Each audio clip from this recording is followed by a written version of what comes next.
ওয়ালাইকুম আসসালাম ওয়া রাহমাতুল্লাহি ওয়া বারাকাতুহু। শেষ বিষয়ে আরবি এবং উর্দু ভাষা বাচ্চাদের শিক্ষা দেওয়া হয়। আরবি কাকে বলে?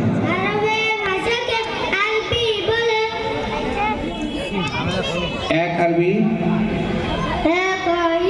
দুই,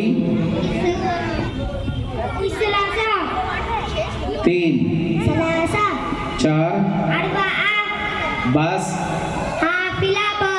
কার, অসুস্থ, ধন্যবাদ।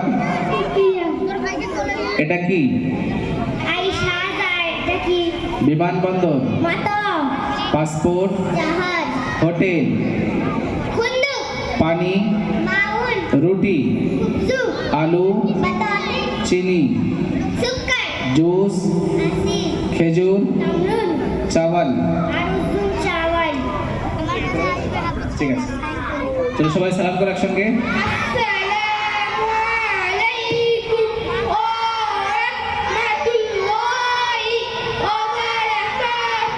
ওয়ালাইকুম